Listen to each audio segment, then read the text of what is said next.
Hello everyone and welcome to another video. Today we'll be looking at how to configure VPN using the Layer 2 tunneling protocol, L2TP, on the CM950 router. This configuration is also the same for the CM685 routers and the CM820 router as well. Firstly, to establish a VPN, we need a public IP address. To do this, we need to change the APN to one that will give us a public WAN IP. You may need to check with your service provider first to make sure that your SIM will allow this, but if you've already done this, you can go straight to changing the APN. Now to change this setting, go to Network, Mobile, and then enter the new APN here. Now if you have a Telstra SIM, this is telstra.extranet. Once you're done, click Save and Apply. Now in my case with Telstra, this public IP address is dynamic. Ideally for VPN we want a static IP address. However, if you don't have a static IP, you can instead set up dynamic DNS. This will allow you to access the router via a set hostname rather than an IP address. So to do this, go to Services and then DDNS, and you can either create a new configuration or just edit this IPv4 example. Just under Basic Settings, tick Enabled, then choose your DDNS service provider, then enter a hostname that you have set up with them, followed by the username of your account with them and your password.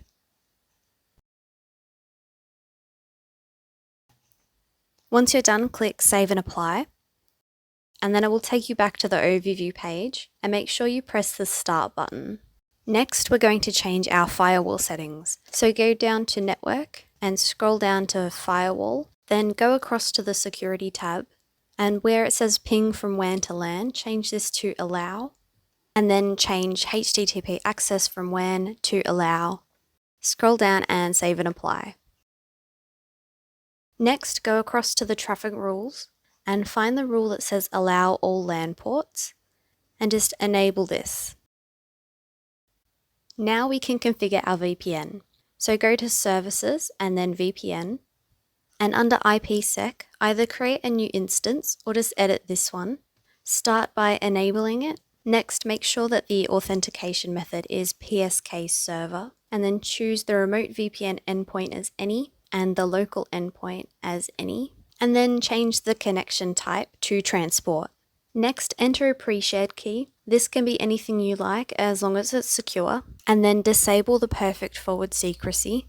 Make sure DPD action is none and that the NAT traversal is enabled. Also make sure that the local subnet and the remote subnet are left blank, and then we can change the phase proposals.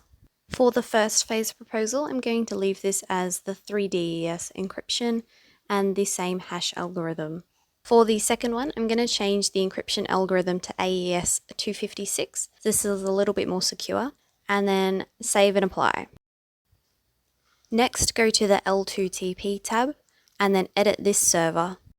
In these settings, make sure that you check Enabled and then the length bit, and scroll down and you can add your users here. You should change the username and the password here to something that's easy to remember and a little bit more secure, but for this video, I'm going to leave it as the default. Once you're done with that, click Save and Apply.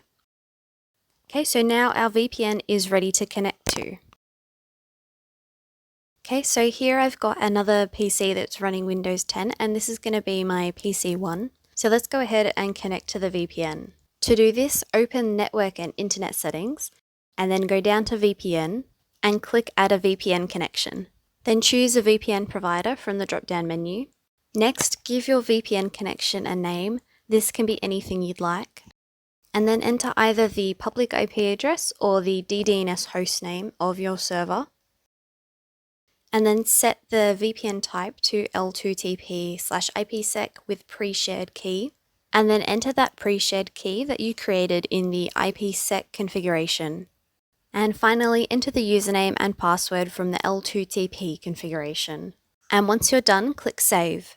Next, open up the control panel and go to Network and Internet, and then Network and Sharing Center. And on the side, click Change Adapter Settings. And you should be able to see here your VPN connection. Right-click on this and go to Properties.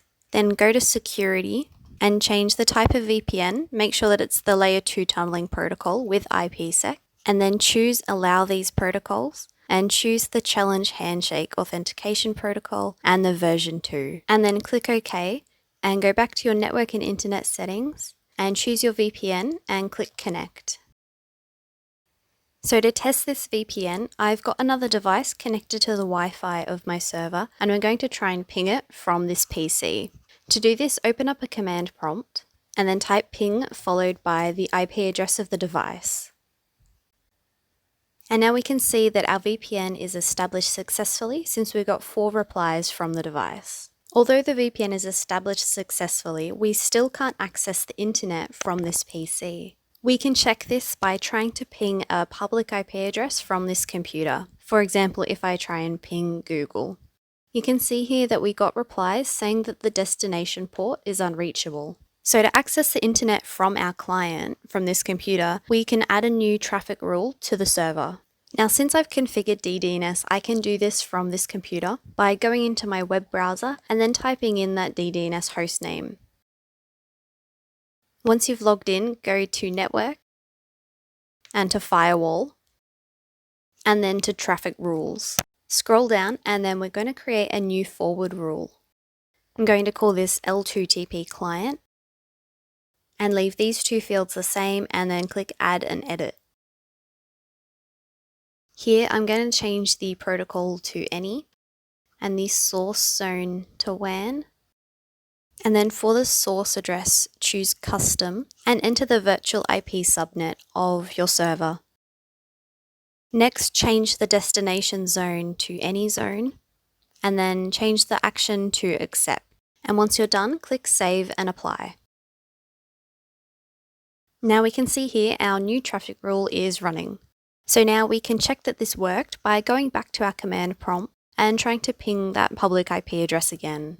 And you can see this time we got 4 successful replies from that public IP address, meaning that this client can now access the internet through our VPN. Okay, so that's all for this video. We have looked at the basic configuration for VPN using L2TP on the CM685, CM820 and CM950 routers. Thank you all for watching. See you in the next video.